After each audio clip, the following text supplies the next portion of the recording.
sir हजुरहरूको bill है bill कति भयो हजुरहरूको 30,000 भएछ मसँग त्यसले 500 रुपियाँ फिर्ता गर्न 30,000 रुपियाँ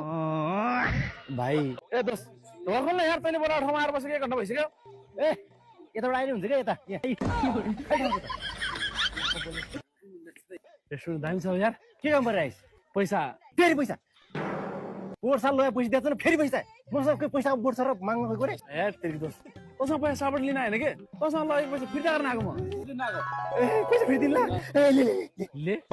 ए पैसा लिने दिने मात्रै हो साथीभाइको सम्बन्ध यो पैसा कारणले गरेर मेरो बिचमा कति झगडा परेर कति मनमुटाव भएको छ यो मिलाउनु पर्दैन हामी त साथीभाइ भने जे भए पनि ल यो बिग्रेको सम्बन्ध बनाउनु पर्छ अनि भरे बेलुका चाहिँ हामी पोखराको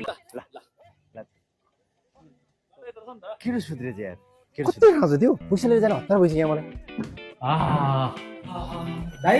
क्लब नै हो नि क्लब त हो त मलाई क्याट वाक अहिले जाउँ पोखराको त खतरा क्लब हुने हो के हुनु पर्ने ए पैसा धेरै बेर कुरो पर्यो क्या बसौँ पैसा पैसा दिउँसै भएन नि यार फ्रेन्डसिप यस्तो बिग्रेको छ फ्रेन्डसिपलाई अझै गाडा बनाऊ क्लब आइहाल्छ दारू सारू खाउँ रमाइलो गरौँ क्याट वाकमा आउँदाखेरि वाक वाक लाने कुरो नगर्ने यार भाइ दारू चाहिँ कुन खाने हो दारू कुन खाने तैँले चिनासको हो यो महानगर अनिस मगर के सुनिस् खाँदा नखाएको लाग्यो क्या तँलाई यार जेडी खाने नि सानदिन रक्सी खाँदैन यसले पुरै प्रिमियम के महँगो महँगो महँगो खाने एकचोटि झुक्काएर कुन चाहिँ सस्तो रक्सी सुँगाइदिएछ होइन रुगा लगाएर 3 दिन बिरामी अब अरू कुनै खान्छ त्यसले जेडी खाने साथी जेडी अरू रक्सी त ब्ल्याक टी खास लाग्छ भाइ एक फुल जेडी है त मगा न मगा जेडी अरू के खान्छस् केटी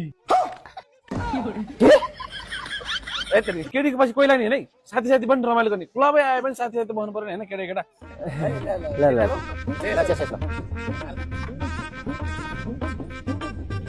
ल दोस रात पनि धेरै भएर हामी जान्छौँ ल अनि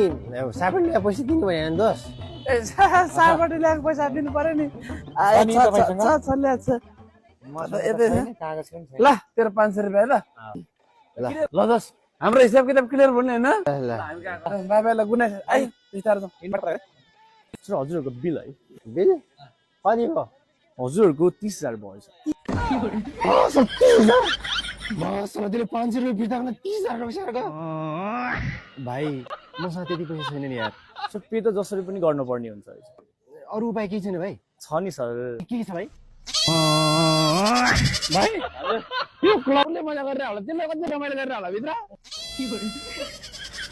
हो दाइ रमाइलो त त्यसले गरिरहेछ हामी त अलिक सानो निस्क्यौँ के